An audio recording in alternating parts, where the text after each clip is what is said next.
आरे कॉलनीमध्ये जो abundant hotel आहे ना, त्या हॉटेलबद्दलच्या खूप स्टोरीज ऐकलेल्या. लेजिट आम्ही 6च्या 6 लोकांनी एक बाई एकदम विद्रूप परिस्थितीमध्ये एक गाऊन घातलेला आहे आणि अशी ओरडते आणि स्वतःचं डोकं आहे ना गाडीच्या बोनेटवरती आपटते धम आणि डोळे असे उघडे. जोगेश्वरी कोरेगावच्या मध्ये म्हणून एक जागा आहे. पावसाचा दिवस होता आणि हे आपले चाललेत आणि अचानक समोरून त्यांना एक बाई दिसली. सफेद रंगाचे कपडे घातलेले आहे, म्हणजे साडी नेसलेली आहे आणि हातात बाळ आहे. ती बाई अशी फिरली आहे, असं पुढे बघितलं आणि निघाली. मी जी तुला चारकोपची गोष्ट सांगणार होतो ना, एक जंगल आहे. जे कोणी रात्री यायचे ना तर त्यांना 3 मुंडक्याचा माणूस दिसायचा आणि जोर जोरात रडणारी चेटकीण तिचा आवाज यायचा. तिकडच्या पोलीस इन्स्पेक्टर कॉन्स्टेबलना पण आवाज आला आणि त्या लोकांनी ऑन रेकॉर्ड सांगितलेलं की इकडे आम्ही पण रडण्याचा आवाज ऐकलाय. ह्या कथा मनोरंजनासाठी आहे. काही लोकांचे अनुभव व काही पूर्णपणे काल्पनिक असू शकतात, त्यामुळे कृपया यांना मनोरंजन म्हणून घ्या. ह्या कथा आपल्या संस्कृतीचा एक भाग आहे, अगदी लहानपणी आजी आजोबांनी सांगितलेल्या गुड गोष्टींसारख्या. आमचा हेतू कोणत्याही प्रकारची अंधश्रद्धा किंवा भीती निर्माण करणे नाही. हॅलो हॅलो हॅलो मित्रांनो, नमस्कार. आपण गेला एपिसोड एक केला होता आणि तोच एपिसोड आपण कंटिन्यू करतोय शाहरंग बरोबर. बाई कसा आहेस? सेम एकदम मजेत जसं गेल्या एपिसोड मध्ये होतो. पण आपण गेल्या एपिसोड मध्ये खूप काही डीप गोष्टींमध्ये गेलो. आपण हॉरर पासून स्टार्ट केलं आणि आपण मग त्याच्यानंतर ह्युमन इव्होल्युशन, आपलं डोकं कसं काम करतं, मला विष्णूंची अवतार, त्या गोष्टींबद्दल आपण बोललो. पण आपण ह्या एपिसोडमध्ये भाई परत आपण आपल्या हॉरर स्टोरीज कडे येऊया. तू मला बोललास की तुझ्याकडे जोगेश्वरीची ही कोणती तरी गोष्ट आहे, पण ती गोष्ट स्टार्ट करण्याच्या आधी मित्रांनो, जर तुमच्याकडेही काय अशा हॉरर स्टोरीज वगैरे असतील किंवा तुमच्यावर काय असे इन्सिडेंट घडले असतील तर खाली डिस्क्रिप्शनमध्ये गुगल फॉर्मची एक लिंक आहे, ती नक्की भरा. आणि जर तुमच्या गोष्टी इंटरेस्टिंग असतील तर आपण सोबत पॉडकास्ट करू. आता पॉडकास्ट कंटिन्यू करूया. येस. सो बेहरामबाग म्हणून एक जागा आहे. बेहरामबाग, जोगेश्वरी कोरेगावच्या मध्ये बेहरामबाग. सो ही जी स्टोरी आहे ना, ही माझ्या वडिलांनी मला नरेट केलेली. मी जेव्हा लहान होतो. सो पप्पा एक आहे ना, म्हणजे त्यांचा बिझनेस होता तिथे जोगेश्वरीला, त्यांचा बिझनेस होता. So he use to run kind of a shop आणि त्यांचे टायमिंग्स एकदम ऑड होते. म्हणजे ते दुपारी जायचे आणि एकदम रात्री यायचे आणि रात्री म्हणजे 2:30-3 वाजता घरी येणार असं. आणि ही जी ॲक्च्युअल त्यांच्याबरोबर जी घटना घडलेली ही अराउंड 94-95च्या दरम्यानची असेल. आणि तेव्हा कसं होतं की चारकोपला राहायचो आम्ही. पप्पा तेव्हा आयदर ट्रेननी यायचे, शेवटची ट्रेन पकडून. ती जर मिस झाली ना तर मग ते बेहरामबाग पर्यंत चालत जायचे जोगेश्वरी स्टेशन पासून आणि मग तिकडनं त्यांना एक शेवटची बस भेटायची. ओशिवारा डेपो आहे ना, त्याच रस्त्याला स्ट्रेट लागतो. बेहरामबाग तू क्रॉस केला त्याच्या थोड्याच पुढे आहे ना ओशिवारा डेपो आहे, तर त्या डेपोवरनं बसेस निघायच्या. सो झालं एकदा कसं की पावसाचा दिवस होता, एकदम भरदोस पाऊस पडतोय, खूप जोरात पाऊस पडतोय आणि हे आपले चाललेत. आणि पप्पांची पर्सनॅलिटी म्हणजे एकदम लीन बट मस्क्युलर. हा, आणि एकदम मी जसा चालतो ना एकदम ताट मानाने, एकदम प्राऊडी माणसं जशी चालतात ना तशीच, म्हणजे माझ्या आणि माझ्या वडिलांची चाल ऑलमोस्ट एकसारखीच आहे. तर ते आपले चालत होते आणि अचानक समोरून त्यांना एक बाई दिसली.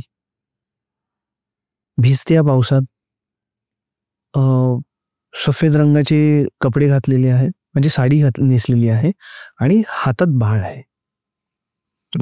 बाळ आहे हातात आणि ते बाळ रडते आणि ही अशीच चालली आहे, सुदबुद विसरलेली एवढ्या रात्री. हा, आणि चालते आणि खूप जोरात पाऊस पडतोय, म्हणजे दिसतंय लिटरली. आता पप्पा इकडे आहे आणि जस्ट 7-8 फुटांनी दुसऱ्या रस्त्याच्या त्या कड्याला ती बाई चालते ऑपोजिट डिरेक्शननी आणि तो बाळ रडतोय. आणि मेन कसं आहे, मध्ये ते हे येतं ना आपलं डिवायडर्स येतात ना, तर पप्पा ओरडले, अरे पागल वागल आहे क्या तू, तुला समजत नाही का, एवढा पाऊस पडतो आणि तू काय त्या मुलाला भिजत घेऊन जाते. लिटरली ती बाई अशी फिरली आहे, नुसतं एक डेड स्टेअर दिलाय, असं पुढे बघितलं आणि निघाली. मग लिटरली पप्पांना शिवाय आल्या की कसे म्हणजे माणसं असतात यार, तुला अक्कल वक्कल आहे का, म्हणजे लिटरली तिला बोलले तुला अक्कल वक्कल आहे का, हे काय, अरे त्या मुलाला काय होईल, नाही, चालली आपली. आणि थोडा पुढे गेली तर पप्पा कसे तेव्हा म्हणजे खूप स्मोक करायचे, चेन स्मोकर होते ना. सो पप्पानी अशी एक सिगरेट जळवली. आणि असतं ना माणसाचा एक स्ट्रेस असतो, टेन्शन असतो, कामावर निघालाय, कोण नादी लागणार वेड्या लोकांच्या, असं असं येते, हा मरू दे. तर बोला कसली माणसं भेटतात झाली, मुलांचा पण त्यांना काळजी घेता येत नाही, नुसतं जन्माला घालून सोडतात. आणि असं जस्ट सिगरेटचा एक पफ घेतला आणि पाठीमागे बाई गायब. गायब. गायब. जोगेश्वरीलाही घडलेली घटना. बहिरामबागची गोष्ट आहे ही. हाच प्रत्यय माझ्या एका फ्रेंड जो आहे ना त्याच्या काकांबरोबर पण झालेला. Same ditto. हा ना, ती पावसात दिसली. आता ती सेम बाई दिसली की नाही माहित नाही, पण सेम स्टोरी. माझा एक मित्र आहे अशरफ म्हणून, त्याचे काका जे आहेत ना ते अंधेरीला काम करायचे आणि ते राहायला होते ओशिवाऱ्याला. बापरे. तर ते एकदा असे स्कूटीवरनं जात होते आणि पावसाचा दिवस, आपल्या स्कूटीवरनं चाललेत आणि त्यांना सेम बाई, सेम रडत्या मुलाला घेऊन जाताना दिसली. आणि ह्याच्या जे काकांनी बघितलं ते समवेअर अराउंड 2005-2006 मध्ये, आणि पप्पानी बघितलं 94-95च्या दरम्यान, म्हणजे 10 वर्षाचा डिफरन्स. बट सेम बाई, म्हणजे सेमच आकृतीची बाई, हातात मुलगा, भरदोस पाऊस आणि रडत्या मुलाला घेऊन जाते. आता विचार कर, तशा एरियामध्ये तू जर एकटा चाललाय आणि तुला बाई अशी दिसली तर तू काय करशील? बेशुद्धच पडेन मला वाटतं तिथे. तुला आयदर तू एवढा रागाच्या भरात येशील की तू त्या बाईला जाऊन मारायचा प्रयत्न करशील की काय फालतूगिरी आहे. भाई जसं आता तू बोललास ना की एक बाई जिच्या हातात एक लहान बाळ आहे, अशी लोकांना तिकडे जोगेश्वरीच्या इथे दिसली आहे. आता तू तर कधीची गोष्ट सांगितलीस ती खूप आधीची आहे, 1995-94ची गोष्ट आहे ही. मी आताची गोष्ट आहे ही मला वाटतं 2020च्या नंतरचीच गोष्ट आहे. आता तुला माहिती आहे की 2020च्या टायमाला, आणि ही माझ्या मित्रांनी गोष्ट सांगितली आहे आणि ती त्यांच्यावर घडली आहे आणि व्हिडिओ पण आहे त्या गोष्टीचा. तर आता कसं झालं ना, लॉकडाऊनचा काळ चालू होता तो 2021-22, वर्क फ्रॉम होम सगळ्यांचे कॉलेजेस पण घरातून लेक्चर्स अटेंड वगैरे करतात. तरी सगळे घरात राहून राहून कारण कुठे जास्त बाहेर वगैरे जाऊ नाही शकत होते. तरी मित्रांचा ग्रुप होता, म्हणजे ते कॉलेजच्या असं एरियातला वगैरे ग्रुप होता. तर त्याने विचार केला की यार काय असं असं, तर आपण जरा बाहेर नाईट आउट वगैरेला फिरू जरा. ते तिकडचे जोगेश्वरी, अंधेरी त्या साईडचे मुलं होते. त्यांचं असं झालं की त्याला कुठेतरी फिरू नये, तर आरे कॉलनीला आपण जाऊया, कारण शांत पीसफुल जरा जाऊन चिल करू आणि जागा सुंदरच आहे. तर ते लोक रात्रीच्या वेळी गेले, कारण माहितीये ना जेवण वगैरे करून, बाईक्स वगैरे होते त्यांच्याकडे, की चला आपण तिकडे जाऊ. 1-2 मुली असतील ग्रुपमध्ये आणि बाकी 3-4 मुलं गेले. आरे कॉलनीमध्ये एंटर केलं की तिकडे लेक वगैरे आहे, एक छोटासा तलाव वगैरे आहे तिथे गेले. प्रत्येक ग्रुपमध्ये एक असा मुलगा असतो, त्याला खूप खास असते की चला आपण हॉन्टेड बघूया. मुली तर नाही बोलू, आमच्या ग्रुपमध्ये पण आहेत. हा, सगळ्याच ग्रुपमध्ये एक ना एक तसा नमुना असतो. तर त्यांच्या ग्रुपमध्ये पण तसा नमुना होता, एक मुलगा होता. तर तो बोलला की अरे इकडे ना हॉरर आहे, आपण भूत वगैरे दिसेल, चला आपण गोस्ट हॉन्टिंग वगैरे करू.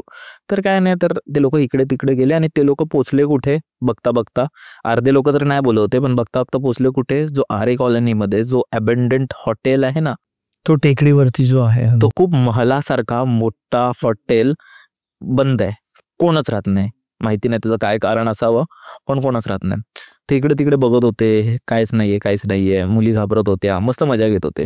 आणि ते लोक बोलले की अरे आता उशीर झाले, आपण निघूया. आता ते लोक निघतच होते, तर निघते वेळी माहितीये ना आधी आवाज करत होते, असं तसं निघते वेळी जरा शांत झाले आणि शांतपणे रस्ता बघत बघत ते लोक निघत होते.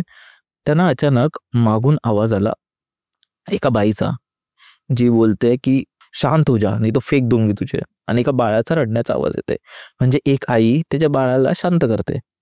पण जो तो एरिया होता तिकडे कोण कुत्रही नव्हतं, म्हणजे माणसाची वस्ती, घरं वगैरे काहीच नव्हती. एकदम काळा कुट्ट, एकदम असा पूर्ण अंधार आहे तिथे. त्यांनी इकडे तिकडे बघायला सुरुवात केली. त्यांनी वरती बघितलं त्या हॉटेलकडे. त्या हॉटेलच्या टेरेसवर एक बाईची आकृती दिसली, प्रॉपर सावळी दिसली, जिच्या हातात एक बाळ आहे. आणि त्या बाळाला त्याची आई बोलते की शांत बस, नाही तर मी तुला फेकून देईन इथून, बापरे, गप्प बस. आणि त्याला शांत करते आणि ते बाळ लढत जाते. आणि त्या लोकांनी त्याचा व्हिडिओ काढला.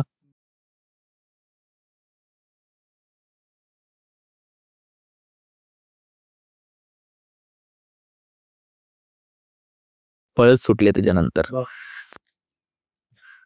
सो तुला सांगू, तो जो रॉयल पामचा जो पूर्ण परिसर आहे ना, तिकडे आमच्या बरोबर पण 2 गोष्टी झालेल्या.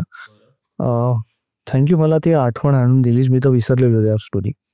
तर रॉयल पाम मध्ये आहे ना विलाज आहेत माहिती आहे. सो झालेलं कसं की आम्ही सगळे मित्र गेलेलो आहेत आणि आम्ही ओव्हरनाईट स्टेसाठी गेलेलो. मस्त पूल होते, 2 पूल, एक या साईडला एक या साईडला, आणि मोठा आम्ही विला घेतलेला. तर एक मध एक हॉल होता, एक बेडरूम ह्या साईडला आहे आणि दुसरी बेडरूम ह्या साईडला आहे, असा आम्ही विला घेतलेला. तर तिकडे काय काय शो शायनिंग, फोटो काढतायत, हे करतात, मस्ती वगैरे सगळी एन्जॉय चालली. मग आम्ही मस्त तंदुरी चिकन वगैरे खाल्ली. झालं कसं ना की त्या सेम रात्री आमच्या बरोबर 2 प्रसंग घडले. तर आम्ही थोडे मित्र कंटाळलो. आम्ही बोललो अरे यार बहुत है ना, कंटाळा आ रहा है, चल ना थोडा बाहेर जाके आते. तर आम्ही गाडींनी गेलेलो, बाकीचे सगळे बाईकने आलेले. तर बाकीचे लोक जे होते ना ते बोलले की 5-6 लोक बोलले की आपण एक काम करू, आपण थोडं राऊंड मारून येऊया. हे जे 4-5 लोक होते ते बोलले की नाही आम्ही इकडेच थांबतो, तुम्ही जाऊन या. तर माझा मित्र आहे, त्यांनी आहे ना इनोवा आणलेली. तर त्याच्या इनोवामध्ये बसलो आम्ही. लेजिट आम्ही त्या, जे तू हॉटेल बोललास, आम्ही त्या परिसरात गेलो. आता माझा एक मित्र आहे, त्याची जाम फाटते, तो असं दाखवतो की डेअरिंग बाज आहे, ठीक आहे. तर त्यांनी म्हणजे त्या हॉटेलबद्दलच्या खूप स्टोरीज ऐकलेल्या. बोलला अरे मनुष्य जगा आहे इधर क्यों इतना रहा. आणि आमच्यात एवढी खास, आम्ही तिकडे 1:45 वाजता गेलेलो आहे. बरं. तिकडे वॉचमन सुद्धा नाही हाकलवायला यार. आम्ही उतरलो गाडीमधनं, लेजिट आम्ही तिकडचं परिसर वगैरे फिरतोय. आणि मी तर पहिल्यांदाच बघितलेलं ते हॉटेल. म्हणजे लांबून तर दिसतं रे ते, पण असं जवळून मी पहिल्यांदाच बघितलेलं. बोला अरे ऐसी ओम शांती ओम का मेरे को ये सेट क्यों लग रहा है की इधर शांति प्रिय जली करके. आणि मी असं आपला टाइमपास मस्ती मजाक चालू है आमचा.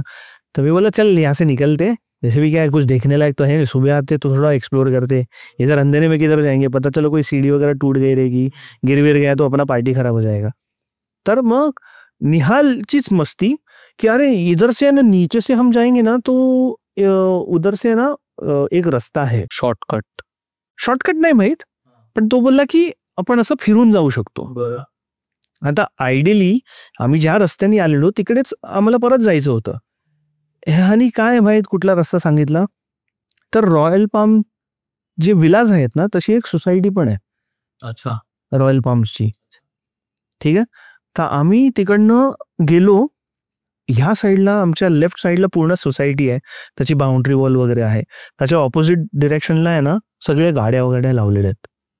लेजिट आम्ही 6च्या 6 लोकांनी, एक बाई एकदम विद्रूप परिस्थितीमध्ये, केस वेस अखेशे मोकळे आहेत, एक गाऊन घातलेला आहे आणि अशी ओरडते आणि स्वतःचं डोकं आहे ना गाडीच्या बोनेटवरती आपटते. धम, म्हणजे एकदम बोलतात ना अशी किंचाळते जोर जोरात आणि डोळे असे उघडे. आम्ही बघितलं आणि बोले क्या ये, अशी का वागते, इसको कुछ हुआ है क्या. आणि रस्त्यावरती एक कुत्रा नाही आणि ती बाई एवढं जोर जोर आपटते ना, म्हणजे लिटरली आवाज येतोय तिच्या ओरडण्याचा, रडण्याचा आणि त्याचं आपटायचा. तर एक मित्र बोलला अरे रुकते, मदत करते. अरे बोलला तू गप्प बस, वो औरत का हाल देखा तूने, ठीक आहे. आणि लेजिट सांगतोय तुला, आम्ही जस्ट हे झालं आमचं भाष्य की आम्ही चर्चा करतोय, थोडं पुढे गेलो ना आवाज पण ना बाई गायब. म्हणजे अंधार पण नाही हा त्या रस्त्यावरती, कारण का इकडच्या ज्या लाईट्स आहेत त्याच्याने दिसतंय ना. मी पुढे बसलो आहे आणि जो मिडल मध्ये मिरर असतो ना त्याच्याने पाठची सगळ्या गोष्टी दिसतात. आणि आम्ही जस्ट थोडं पुढे आलो आहे, म्हणजे 6-7 गाड्या पुढे आलो आहे. तर ती बाई दिसायला पाहिजे आयडियली, गायब. ना आवाज, ना ती बाई, ना तो बँगिंगचा आवाज, काहीच नाही. जेव्हा आम्हाला ते रिअलाइज झालं, आम्ही जी गाडी पळवून निघालोय ना, म्हणजे आमच्या तर डोक्यात तेच की था क्या वो था क्या, मतलब क्या देखा हमने, आम्ही काय बघितलं काय. सगळ्यांची हवा टाईट, आम्हाला काहीच समजेना की काय झालं आमच्या बरोबर. आम्ही आलो, परत म्युझिक लावला, आम्ही तर विसरायचा प्रयत्न केलो. पण माझा आणि माझे अजून एक मित्र होता, आम्हाला आली झोप. मी बोललो की मी जाके सोता हूं. मी माझा मित्र आम्ही झोपलोय, ठीक आहे. म्हणजे मी, माझा मित्र मुस्तफा, अखिल, आम्ही तिघही एका बेडवरती झोपलेलो आहे. आमची सगळी पार्टी चालू आहे, पूलमध्ये खेळतात. आम्ही गाढ झोपलेलो आहे. निहाल आला आम्हाला बघायला आणि निहालनी दुसऱ्या दिवशी सांगितलं की तो जसा आला ना, तो काहीतरी सामान काढायला गेला आणि ज्या बेडरूममध्ये आम्ही झोपलेलो ना, त्या बेडरूमचा दरवाजा जोराला पडला, ठाक करणं. तो असा कावरा झाला की काय. मग तो ओरडायला लागला, अरे क्या फालतू का मजाक कर रहे तुम लोग ऐसे वैसे. मग तो बाहेर जाऊन शिवेगाळ करायला लागला, तुम लोगों की अक्कल वक्कल है क्या. म्हणजे त्यांनी पण बघितलं तर त्याच्या ते मनात चालू होतं, ध्यानी चालू होतं की हे आपण असं बघितलंय, हे करून ते करून. मग ते सगळे मस्करी करायला लागले की अरे कुछ भी नहीं है, किसी ने तो मस्ती किया रहेगा, ये वो. त्याच्यानंतर मग हे सगळे झोपलेले आहेत. कोण त्या बेडरूममध्ये झोपलेले आहेत, आमच्या बेडरूममध्ये आम्ही 6 लोक झोपलेले आहेत, 3 लोक जमिनीवरती गादेवादे घालून झोपलेले आहेत आणि दरवाजा लिटरली बंद केलेला आहे आणि नॉक्स आलेत 3:30 वाजता. लेजिट ठाक ठाक ठाक जोर जोरात कोण बँग करतं ना. आणि निहालच उठला आणि शिवी घायला लागला, अरे तुम लोग को क्या है, मजाक मस्ती सूझ रहा है. तरी फटकन लगेच उघडला, म्हणजे नॉक आले 3 आणि विदिन 15-20 सेकंड्स मध्ये त्यांनी दरवाजा उघडला कोणच नाही. मग तो रागारागाने तिकडे गेला, त्याच्या दरवाजावरती लात मारली आणि शिवी घालायला लागला कि तुम लोगों को क्या है, मजाक समझ में नहीं आता क्या, ये कोई मजाक करने का टाइम है क्या, सोने तो दो. बोलते क्या हुआ तेरे को. तो बोलते इधर आके क्यों दरवाजा बजा रहे थे. तो बोलते पागल है क्या, तू इधर आके दरवाजा बजा के गया. तो बोला मैं अब भी आया हूँ. तो बोलता नहीं, 15 मिनट पहले तू ही बजा के गया ना. तो हम लोग ने सोचा निहाल अभी हम लोग के साथ मस्ती कर रहा है, इसलिए हम लोग ने इग्नोर किया. तो बोलते नहीं, मैं सोया था, हम लोग के दरवाजे पे नॉक आया है. बापरे, कोणतरी दरवाजा ठोकते. एक्झॅक्टली. आणि दोन्ही बेडरूम ऑपोजिट दिशेला होते, मध्ये हॉल होता. मग जेव्हा ह्या लोकांनी इन्फॉर्मेशन काढली, जो केअरटेकर होता ना, त्याला थोड़े पैसे दिले. तो बोलले इधर का क्या सीन है रे, दरवाजे बजते, कुछ हुआ तो है ना आप लोगों के साथ. नहीं वो तो कॉमन है, वो रात को ऐसे कोई ना कोई दरवाजा बजा के जाता है. त्याने सांगितलं नाही. सो हे आमच्या बरोबर झालेलं लेजिट. मला आता तू रॉयल पामचं बोललास ना भाई, मला एक गोष्ट आठवली. आता ते काय होतं, कोण होतं मला माहिती नाही, तरी गोष्ट भाई 2022 मधली. तेव्हा आहे ना, माझा एक मित्र होता, त्याचं काहीतरी ना दुसऱ्या दिवशी काहीतरी त्याचं शो होता. म्हणजे आता जर तू बघशील तर रॉयल पाम पासून नेस्को खूप जवळ आहे, जिकडे खूप मोठे मोठे शो असतात, तर तिथे तो खूप जवळ आहे. तर त्याचा काहीतरी शो होता, काहीतरी होतं, तर त्याला काहीतरी असं हेल्प हवी होती की तर म्हणजे काय बोलतात व्हिडिओसाठी वगैरे. तर मी त्याला हेल्प करायला गेलेलो. आता त्यावेळी मी जॉबला होतो आणि माझं जॉब अराउंड नोकरी आपली काय जॉब 8-8:30ला संपलं. आणि त्यावेळी त्या लोकांनी की नेस्को पासून आपलं रॉयल पाम जवळ म्हणताना एक विला बुक केलेला की तिथे आपण रात्री राहू, थोडं चिल असं आराम वगैरे करू आणि मग दुसऱ्या दिवशी सकाळी लवकर तिथूनच जाऊ, म्हणजे एक पार्टी पण होईल आणि तिथे पण जाऊ. बोललो ठीक आहे चल. मी थोडं माझ्याकडे सामान होतं कॅमेराचं वगैरे, तर मी तो सामान वगैरे घेऊन डायरेक्ट माझं आता ऑफिस होतं वडाल्यावरून मी ट्रेननी गोरेगावला पोचलो आणि तिथून मग मी ऑटो गेली आणि रॉयल पाम त्याला बोललो होतो घेऊन गेला.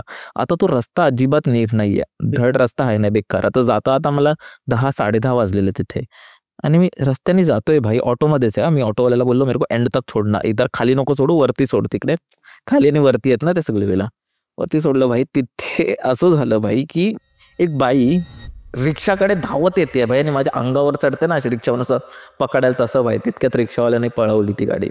म्हणजे आता मला तर वाटतं ती बाईच असावी कोणतरी, पण खूप जे दृश्य होतं ते खूप विचित्र होतं. त्या कोणतरी अंगावर जाऊन आलं. हा असं म्हणजे गळा दाबायला येतात ना तसं.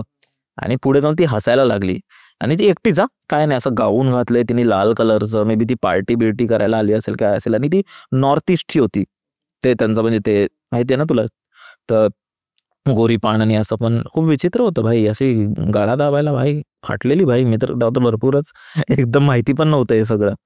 तेव्हा खूप डेंजर गोष्ट झालेली ती. आणि इव्हन आपण आरे कॉलनीचा एक ब्लॉग केलेला भाई, तिकडे आपण गेलेलो तर भाई जातेवेळी तिथेही आपल्या कारवर वगैरे ना अद्वैत बरोबर गेलो त्यामुळे गाडीवर कोणी दगड फेकतायत भाई तिकडचे लोक, आणि ओव्हरऑल एक्सपिरियन्सच खूप घाणेरडा होता तिकडचा. ऍक्च्युली तिकडची लोक नाही, पण तिकडे खूप असं वेगवेगळे प्रत्यय येतात, चोर वगैरे पण खूप आहेत तिथे.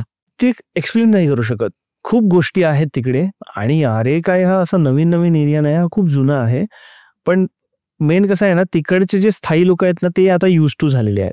तिकडे क्राईम्स पण झाले, क्राईम खूप झाले, खूप लोकांचे मर्डर्स झालेत, काय काय काय काय झालेलं आहे. आणि तो जो एरिया आहे ना, जोपर्यंत आपल्याला माहित नाही ना कसं जायचंय, कुठे जायचंय, I think we should stay clear from there. तिकडच्या स्थायी लोकांसाठी तो युज टू झालाय. आपण जिकडे माहित नाही तिकडे जाऊ नये तिथे. एक्झॅक्टली. कारण का कसं आहे, कधी कधी आपल्याला असं पण होईल की भास होत असेल मे बी, किंवा कधी कधी अशा अनएक्सप्लेन गोष्टी येतात जे आपण नाही कंटेम्पलेट करू शकत. आणि भाई तिथे तू गेलास ना, तिकडे स्ट्रीट लाईट वगैरे काहीच नाहीये एका मोमेंट नंतर अजूनपर्यंत. मेन रोड पर्यंत आहे ना, मी अजूनही ट्रॅव्हल करतो, सो थोडंफार डेव्हलपमेंट झालंय. रस्ते वगैरे मेन जो तो सरळ सरळ जो फिल्टर पाड्यापासून तो आपला गोरेगाव हायवेला निघणारा जो रोड आहे ना, तो प्रॉपर केलेला आहे. पण जो आतल्या रस्त्याला डेंजर वाटतं, म्हणजे तिकडे काय नसलं तरी माणूस घाबरायचा. मी जी तुला चारकोपची गोष्ट सांगणार होतो ना, ती ऍक्च्युली कशी आहे माहितीये, ती लोकांनी त्याला भयकथा बनवलेली. अच्छा. पण ती खूप फनी इन्सिडेंट होता तो. सो मी जेव्हा लहान होतो ना, जवळपास 6-7 वर्षाचा असेल, तेव्हा एक ना अफवा निघालेली. आता जो महानगरचा जो एरिया आहे ना, तो आधी ओसाड होता. तिकडे कुठल्याही प्रकारचं डेव्हलपमेंट नव्हतं. सो जर कोणाला त्या एरियामध्ये जायचं असेल ना, तर सरळ सरळ रस्ता नव्हता. तुला डोंगरवाडी पूर्ण फिरून मग आतून तिकडून तिकडे जायला लागायचं. सो तेव्हा असं अफवा पसरवलेली की तिकडे 3 मुंडक्याचा माणूस दिसायचा. जे कोणी रात्री यायचे ना, तर त्यांना 3 मुंडक्याचा माणूस दिसायचा. आणि जोर जोरात रडणारी चेटकीण, तिचा आवाज यायचा. म्हणजे आयदर तुम्हाला तिकडे 2 पैकी एक तर तुम्हाला 3 मुंडक्याच्या माणसाची परछाई दिसायची, किंवा चेटकिणीचा आवाज यायचा. तर झालं कसं की खूप लोकांना, म्हणजे रिक्षावाल्यांनी रिपोर्ट केलं, जे काही पावली यायचे. तेव्हा कशी बसची फ्रिक्वेन्सी एवढी नसायची, तर ते स्टेशनवरनं सरळ सरळ चालत यायचे. आणि तो ऑलमोस्ट जंगलासारखा रस्ता होता. तो खूप लोकांनी म्हणजे ते दृश्य बघितलेलं आहे की 3 मुंडकी दिसली आहेत. असा थडसाकड एकदम माणूस आहे, उंच दिप्पाट, आणि 3 मुंडक्या दिसलेल्या आहेत. खूप अफवा पसरली. मग खूप लोकांबरोबर काय काय म्हणजे दरोडे पण झाले, लूटमार झाली, हमले झाले त्यांच्यावरती. मग पोलिसांनी त्याचा आढावा घ्यायचा हे केला की नाही, आपल्याला काहीतरी करायला लागणार. तर त्या लोकांनी नाईट पेट्रोलिंग वगैरे चालू केली.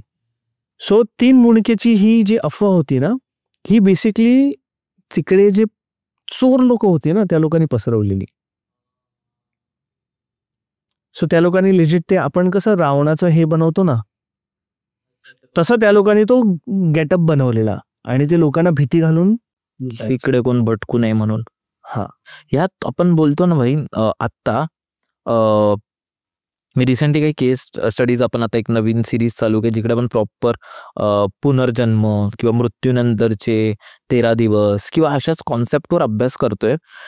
ती आता त्यात आपण एक असं पण कॉन्सेप्ट मी वाचत होतो की ब्लॅक मॅजिक, काळा जादू, चेटूक जे बोलतो, तेही करून लोकांनी खूप लोकांना फसवलंय. हे जे तांत्रिक बिंत्रिक ब्लॅक मॅजिक करून लोकांनी एक पूर्ण परिवार गेलंय, लोकांनी कोणाला दुसऱ्याला मारलंय, आणि चोरी लूट लबाड्या सगळं केलंय भाई त्याच्या नावावर. पण आता मी तुला क्लोजर तर दिला 3 मुंडक्याच्या माणसाचा, पण ती रडणारी चिटकींचं काय?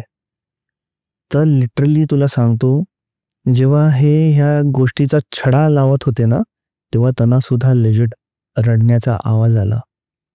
तिकडच्या पोलीस इन्स्पेक्टर, कॉन्स्टेबलना पण आवाज आला.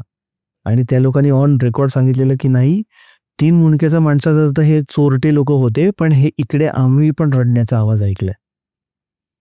सो झालं कसं, तिकडे खूप लोकांना तो रडण्याचा आवाज आला, आणि तिकडे खूप म्हणजे भय झालेलं की इकडे कोणतरी चेटकीण आहे जी रात्री लेजिट रडते. पण जेव्हा खूप महिने झाले या गोष्टीला, कारण का तो रडण्याचा आवाज आहे ना, एका स्पेसिफिक डिरेक्शन मधनच यायचा. मग तिकडे खूप झाडा झुडपं आहेत. ते एक दिवस काय झालं की काही लोक आहेत ना दिवसा गेले तिकडे आणि त्यांनी काय बघितलं असणार, काय होतं? तिकडे घुबड होता ज्याने स्वतःचं घरटं बनवलेलं आणि रात्री तोच घुबड मिमिक करायचा त्या आवाजांना. म्हणजे तो घुबड रडण्याचा आवाज काढत होता. बापरे. म्हणून जेव्हा आपण जंगलमध्ये जातो ना ट्रेकिंग वेकिंगसाठी, तर आपल्याला कधी कधी बायकांचे रडण्याचे वगैरे आवाज येतात, लहान मुलांचे रडण्याचे आवाज येतात. आम्ही असं ऐकलेलं आहे, आम्ही म्हणजे हे बघितले सुद्धा आहे की खूप सारे पक्षी जे असतात ना ते काही काही आवाज मिमिक करतात. एक पक्षी आहे तो तर लिटरली गनशॉट्सचे आवाज मिमिक करतो. मी पण मध्ये वाचत होतो एक्झॅक्ट सेम आवाज काढतात मशीन गन सारखं. मशीन गन सारखं. हो. एक पक्षी आहे जो लिटरली बाईच्या रडण्याचा आवाज मिमिक करतो. डेंजर भाई. सो कधी कधी आपल्याला वाटतं की अरे हे काय आहे, म्हणजे आपण स्वतःच भीती घालतो, अचंबित होतो. पण त्याच्या पाठचं कधी कधी कारण हेही असू शकतं. एक्झॅक्टली. म्हणजे भाई हे तर असं झालं, आपण तो तारक मेहताचा एक फेमस एपिसोड पाहिला होता ना, माझी फेवरेट सिरीज आहे भाई. त्याच्यात ती भूतनी येते आणि ते घाबरतात सगळे. घोडबंदर का रस्ता पता है आपको? कोई बात नाही, 1 मिनिट में पहुंच जाऊंगी. पण त्याच्यानंतर जे माहिती पडतं की हे चोरांचा लूटमाऱ्याचा प्रकार आहे, तर हेही खूप होतं आपल्या इकडे.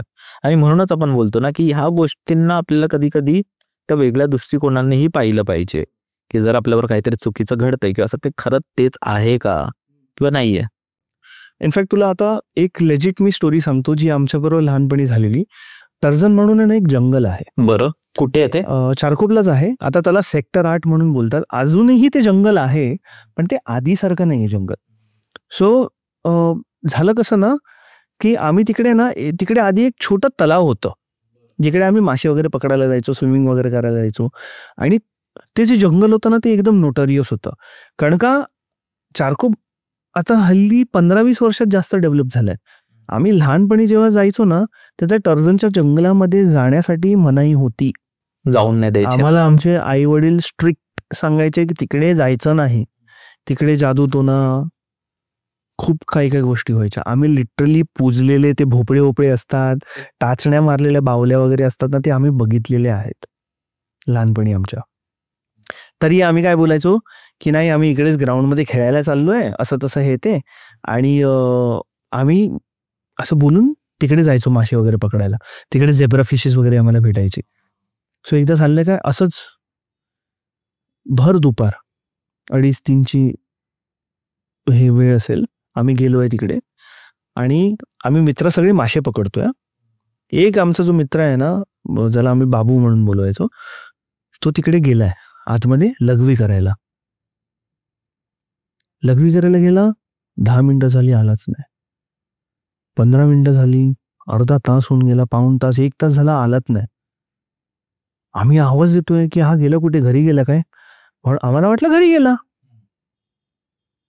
आणि लिटरली आम्ही मग बोललो की ठीक आहे भाऊ घरी गेला तर आता मी काय करणार, कारण का आमच्यात सगळ्यात मोठा तोच आम्हाला घेऊन आलाय. आता आमची लेजिट फाटली की आम्हाला माहित नाही घरी जायचा रस्ता. तरी आम्ही कसे करून आम्ही घरी गेलो तर त्याच्या घरी गेलो की आंटी बाबू नहीं, बाबू तो आए नहीं, पर हम लोग तो कब के मतलब हम लोग ने बहुत ढूंढा. तर त्याच्या आईला आलं टेन्शन. तो त्याची आई बोली कि तुम लोग किधर गए थे? तो हमें बोलो कि आंटी हम लोग वो तालाब में गए थे टर्जन के जंगल के बाद. तर त्याची आई, त्याची बहीण, मी, मग आमचा एक मित्र होता प्रथमेश म्हणून, तो, त्याचे वडील, त्याची मोठी बहीण, त्याची आई, आम्ही सगळे गेलो जंगलात. आणि जिकडे तो मुतायला गेलेला ना तिकडे तो बेशुद्ध पडलेला डोळे वरती. ठीक आहे. आता इकडे ट्विस्ट येतो. त्याला आम्ही उचलून घेऊन आलो, डॉक्टरकडे घेऊन गेलो. डॉक्टरांनी सांगितलं ह्याला तर ताप भरलाय. मला सगळं ते सलाईन वलाईन लावलं, ॲडमिट केलं. बेशुद्धच होता तो. मग त्याला थोड्या तासांनी शुद्धी आली. मग त्याला विचारलं, तो बोलला की क्या हुआ बेटा, तू ऐसे जंगल में गिरा पड़ा था? नहीं, मैंने ना सरकटा देखा. तो बोलते कुछ भी मतलब तूने छलावा दिखा रहे थे, नहीं नहीं नहीं नहीं, मैंने सरकटा देखा। सरकटा मतलब आदमी था? नहीं, औरत थी। उसने कुछ है ना ऐसे वो ड्रेस वेस पहनती वैसी थी, पर मैंने सरकटा देखा। तो एकच शब्द कॉन्स्टंटली, मैंने सरकटा देखा, हे 3 दिवस बडबडत. कंटिन्युअस. त्याच्या ऑलमोस्ट 6-7 दिवसानंतर बातमी आली आहे, तिकडे एका बाईची बॉडी सापडलेली, तिचं धड वेगळं आणि तिची मुंडकी वेगळी होती. बापरे, डेंजर. सो त्यांनी बॉडी नाही बघितली, त्यांनी उभी असलेली बाई बघितलेली, जिला मुंडकं नव्हतं. आणि जे त्यांनी वर्णन केलेलं ना, त्या सेम वर्णनमध्ये ती बॉडी सापडलेली, पण आतमध्ये जंगलात. आणि आम्ही जिकडे होतो ना, आमच्यापासून ते आतमध्ये जंगल अजून अर्धा तास आतमध्ये जायला लागतं. त्या आतमध्ये ती बॉडी होती. त्याच्यानंतर ज्या बाबूच्या आईने आम्हाला ओरडा घातलायत ना, आइंदा से अगर तुम लोग गए उस जंगल में, मनुष्य जंगल में, तुमको नहीं पता उधर बहुत सारी चीजें होती है. कभी किसी कुछ चीज पे तुम अगर पैर वैर दोगे, क्या तुम बला अपने साथ लेके आओगे ना, तुमको पता नहीं चलेगा. आइंदा से अगर गए ना, तुम्हारे माँ बाप का तो नहीं पता, पर मैं तुम्हारी टांगे जरूर तोड़ दूंगी. त्याच्यानंतर आम्ही कानाला खडा लावला. आम्ही जोपर्यंत, मी लिटरली लेजिट सांगतोय ना, 6-7 वर्षाचा असेल ना मी. त्याच्यानंतर मी परत टर्झनच्या जंगलमध्ये कधी गेला माहितीये? कधी? 13 वर्षाचा असताना. ओ, लेजिट 5-6 वर्ष तर गेलोच नाही, कोणच नाही गेलं आमच्यामध्ये. कारण ते दृश्यच असं होतं बघ, ते Exactly. घडलं. आणि इनफॅक्ट मी, बाबू आता माझ्यापेक्षा मोठा आहे, मी त्याला अजूनही विचारलं की तूने उस वक्त क्या देखा. मैं लेजिट बोल रहा हूं, मैंने औरत खड़ी देखी जिसका सर ही नहीं था, मोठा झाल्यावरही त्याला एवढं स्पष्ट आठवतं. और उसने वही हरे रंग का नीले फूल वाला पंजाबी ड्रेस पहना था, जिसमें नीले रंग की ओढ़नी थी. आणि जे असं तेव्हा कसं चारकोप ही छोटी कम्युनिटी होती मग. सो काही झालं तर सगळीकडे न्यूज पसरायची. सो जेव्हा ते वर्णन आलेलं ना बॉडीचं, तर सेम डिस्क्रिप्शन जसं बाबूने दिलेलं, सेम तशीच बॉडी सापडलेली. May be what I personally feel is, may be ती त्याला अशासाठी दिसली असणार की ह्याच्यामुळे तरी माझी ऍटलीस्ट बॉडी सापडावी. नाहीतर काय माहिती सडून मेली असती, कोणाला कळलं पण नसतं ना. ती त्याला मेसेज द्यायला आली होती. खूपदा असं होतं ना, इंडिकेशन झाला असेल आणि त्याला त्या बेशुद्धीत त्याला ते दिसलं असेल. तो बोलला कि मैं पेशाब करने आया, मेरे पेशाब हो गई ना, और मैं पेड़ के पास ऐसा पेशाब कर रहा था, मैं जैसा घुमा ना, आपण जेवढे बसलो ना तेवढ्या डिस्टन्सला त्याला दिसली येते, आणि तो तिकडेच बघून ते बेशुद्ध झालाय. म्हणजे स्प्लिट सेकंड, 1-2 सेकंड बघितलं असणार नाही, पण ते दृश्य त्याच्या मस्तकी छापलं गेलेलं अजूनही. अशा गोष्टी आहेत ना की आपण नाही एक्सप्लेन करू शकत. इंडिकेशन होता तो की मला मी तर वाचवा. असंच, नाही की माझ्याबरोबर असं असं झालंय, पण ते जर त्याचा छडाच लागला नसता, तिचं बॉडी सापडली नसती, तिकडेच ती मेली असती, कोणाला माहिती नसतं. एक्झॅक्टली, कधी तो रिपोर्ट पण झाला नसता. त्याच्यावरून भाई मला आता आठवलं, आता आपण थोड्या वेळ आधी त्या केस बद्दल बोलत होतो, जिकडे त्या बायकोनी नवऱ्याला मारलं. काय होती ती केस भाई, तू मला एक्सप्लेन केलीस. ती मेघालयची ती स्टोरी. विचित्र आणि घाणेरडी गोष्ट आहे. एक्झॅक्टली. ते म्हणून मी बोलतो ना, ऍज अ सोसायटी ना, आपण कुठे ना कुठे आहे ना, तो स्वतःला घोर कलियुगाकडे ढकलतोय. हे म्हणजे काय प्रकार आहे हा? तुम्हाला लग्न करायचं करा, नाही करायचं नका करू, पण हे सगळे फालतू धंदे नका करू. ते काय झालं एक्झॅक्टली? सो झालं कसं ना, ती की ही इंदोरचे कपल होतं, त्यांची अरेंज मॅरेज होती. मी नावं घेणार नाही कारण का सगळ्यांना आता माहिती आहे. तर ते गेलेले हनीमूनसाठी मेघालयला. ते चेरापुंजी वगैरे फिरले, हे झालं ते झालं. त्याच्यानंतर अचानक बोथ ऑफ देम म्हणजे ते दोघंही वेंट मिसिंग. वेंट मिसिंग, म्हणजे काहीच कुठलाच कॉन्टॅक्ट नाही, काही नाही. मग घरच्यांनी आहे ना मिसिंग कंप्लेंट फाईल केली. आधी तिकडे इंदोरमध्ये फाईल केली, मग मेघालयमध्ये ती ट्रान्सफर झाली. मग त्या लोकांनी होम मिनिस्ट्रीला अप्रोच केलं की असं असं म्हणजे नवीन जोडपं आहे हे ते, त्यांचं नवीन लग्न झालेलं आहे आणि अचानक मिसिंग गेलेले आहेत. मग तिकडचं लोकल गव्हर्नमेंटनी पण पोलिसला ताकीद दिली, CMनी ताकीद दिली की ह्यांना लवकरात लवकर हे करा. मग त्यांनी सर्च पार्टी वगैरे फॉर्म केली ना, तर तो जो माणूस होता, जो नवरा होता ना, त्याची बॉडी एका खाईमध्ये दरीत सापडली सडलेल्या अवस्थेत. बापरे. मुलगा सापडला पण त्याची बायको कुठे आहे? बायकोचा काहीच छडा लागत नव्हता. खूप दिवस पास झाले, म्हणजे तिला कोणी लोकांनी मारलंय किंवा कोणी एक्झॅक्टली, मग तिच्यावर लोकांनी चुकीचं तर्क केलंय. वितर्क लावायला लागले. मग त्याच्यानंतर मेघालयच्या लोकांवरती पण आळ की ह्या लोकांनी काहीतरी जंगली लोकांनी केलं असणार, हे केलं असणार, मेघालयमध्ये जायचंच नाही, ते ते ते म्हणजे मे बी तिचा हे झालं असणार, विनयभंग झाला असेल किंवा तिचा मर्डर झाला असेल, लूटपाट झाली असेल, काहीतरी झालं असेल, नाहीतर अशी कशी ती गायब झाली करून. आता 2-3 दिवसाआधी ती UP मध्ये एका ढाब्यावरती सापडली आणि ती लोकांकडनं फोन मागत होती. तिने आधी एका फॅमिलीला अप्रोच केला, बाईकडनं फोन मागत होती. ती बाई बोलली मी काय फोन देणार, की एकदम विचित्र दिसत होती. मग ती त्या ढाब्याच्या ओनरकडे गेली, तर ढाब्याच्या ओनरने तिला फोन दिला. तिने तिच्या घरच्यांना कळवलं की मी अशा अशा ठिकाणी आहे, मला प्लीज घ्यायला या. मग पोलीस सगळीकडे शोध घेते आहे आणि UP आणि मेघालयमध्ये कमीत कमी 1300-1200 किलोमीटरचा फरक. मग ही बाई आली कशी 1200 किलोमीटर? चालत आली का? नाही, इम्पॉसिबल आहे. मग त्या ढाब्यावाल्याने विचारलं की क्या हुआ बहन, तर तिने त्याला एक स्टोरी वगैरे नरेट केली. आता असं एक्झॅक्ट माहीत नाही, पण असं खूप स्पेक्युलेशन्स आहेत की शी कन्स्पिरसी करून तिने तिच्या नवऱ्याला मारलं. तिने म्हणजे स्वतःच्या तिचं- नवऱ्याला मारलं. एक्झॅक्टली, तिचं लग्नाआधी एका मुलाबरोबर अफेअर होतं.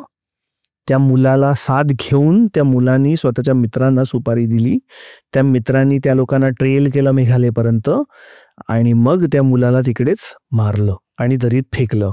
आणि हिनी तो सगळा पूर्ण एक बोलतात ना सापळा रचला. सापळा छलावा रचला की असं असं झालंय करून आणि स्वतःला विक्टिम दाखवायचा प्रयत्न केला.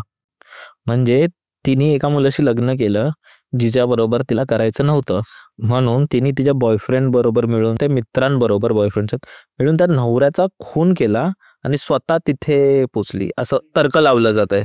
गायब झाली स्वतः आणि दाखवलं, विक्टम म्हणून दाखवलं स्वतःला की माझ्या बरोबर चुकीचं झालं. पण असं तसं. हे किती चुकीचं आहे.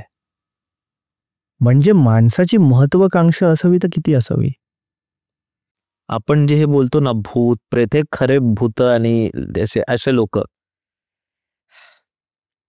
काय बोलणार भाई, खूपच आपण वेगळ्या दिशेला जातोय. पण कसं आहे ना, मला पर्सनली असं वाटतं की ह्या सगळ्या सिन्स आपल्याकडे एक सोर्स आहे, आपल्या मनातली गोष्ट जे फक्त आपल्याच नाही खूप लोकांच्या मनात असतात, पण आपल्याकडे राईट चॅनल आहे की आपण ह्या गोष्टी बाहेर काढणं गरजेचं आहे. बिकॉज खूप लोकांना हे शेअर करायचं, डिस्कस करायचं, पण कोण नाही करत. बट सिन्स आपल्याकडे एक सोर्स आहे ना, why not try to share this things. आयुष्यात खूप गोष्टी करा, but always try to stay true to yourself. तुम्ही जसे आहात, तुम्हाला जे हवंय ते तुम्ही स्वतःशी सांगा आणि ते मिळवा. म्हणजे कोणाला जबरदस्ती म्हणून नका लग्न करू ना, त्याचं आयुष्य गेलं त्या मुलाचं. एक्झॅक्टली. आणि ज्या हेतूसाठी केलेला तो हेतू तर नाही ना.